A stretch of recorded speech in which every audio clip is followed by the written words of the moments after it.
Greetings and salutations, fellow thespians! Jakob Stief here, the long-haired freaky dude. Today I'm going to review the ancient Greasy tragedy play Andromache by Euripides, translated into English by Edward P. Coleridge. It follows the woes of a slave woman, essentially a concubine, captured from the results of the Trojan War, named Andromache. She is Neoptolemus's, the son of Achilles, prize for fighting in the Trojan War. Naturally, Neoptolemus's wife, Hermione, is jealous. I don't know, I thought she married Ron Weasley, but you know how these Greek things go. Hermione, she is the daughter of Menelaus and Helen. So this causes a big stink and tragedy ensues. Hermione is also jealous that she is barren while the concubine produced a child. Melissa, I don't know, some funky Greek name. And at some point we see a real riveting chick fight between Andromache and Hermione. And dirt and mud and excretants of the bowels are just slung everywhere.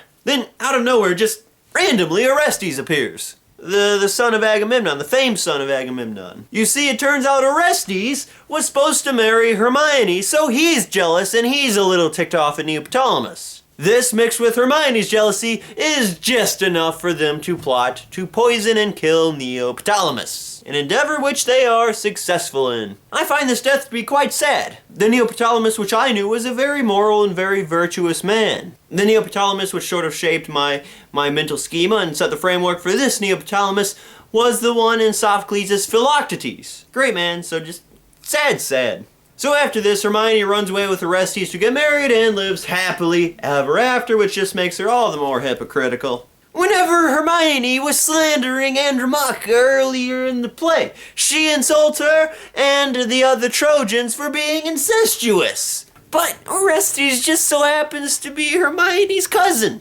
which makes her incestuous too. Anyway, her whole family's messed up. Helen, she's a female dog.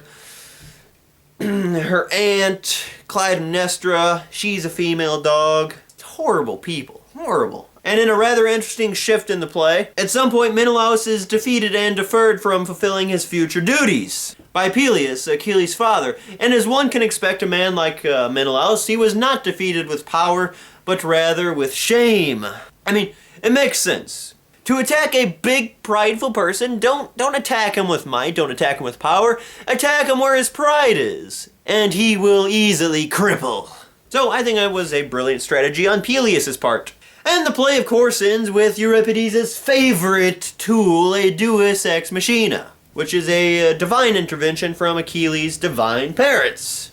And just a random thought, this play actually had action prompts, which are all but absent in the other Greek plays that I've read, so I think that was interesting. Like, there's actually prompts to tell the actors how to act. It's not just words and dialogue. So anyways, though this story was a bit jumbled with the point of view constantly shifting throughout the entire play, it got a bit confusing, it did have quite a few ideas to chew upon. How strange it is that though some god hath devised cures for mortals against the venom of reptiles, no ever hath yet discovered aught to cure a woman's venom, which is far worse than viper's sting or scorching flame. Indeed it is. The sting of a woman can be just as painful, just as deadly, and yet for it there is no cure. There is no soothe. At one point King Menelaus says, "Is not all I have his, and all his mine?" To which someone replies, "For good, but not evil ends, and surely not for murderous ends." Even the king needs to be moral in his actions. He cannot justly use something if it is for something evil. I can't help but wonder how much modern leaders feel about this, or how much they actually live by it. If they do. And here's a quote which exposes the hypocrisy of the Trojan War and the proclaimed infamous warriors. Scandalous. "He was but one among 10,000 others to brandish his spears, and he only did the work of one, but yet he wins more praise than they." It is a darn shame that one man gets more credit than that of the whole team. And this can still be applied to many team efforts today. I don't think it happens to this extent, and there are of course people who are better than others on a team, but it still happens and it's still there, and that one guy still couldn't have won without the help of the rest of his team. And yet another thing to consider, it is the duty of those who are at home to labor in the interests of their absent friends. I wish more people respected this. When someone goes off for their country, they expect their friends, their wives, their family to care for their assets while they're gone. Most do, granted, but there are a few who break those sacred rules. And those few exceptions in their own right are right down tragic. Like recently in the news, I just seen a soldier who left his dog with his friend so that he could take care of him while he was away fighting for America. And when he came back, his bastard of a friend sold his dog. Now that's just sad. You don't sell a man's dog. You don't sell a soldier's dog who is keeping your pansy butt alive and safe. Ugh, people. It's horrible. Soldiers, they shouldn't have to deal with that crap. They shouldn't have to worry about it. People need to respect soldiers, the men who keep their booty safe. That's all I'm saying.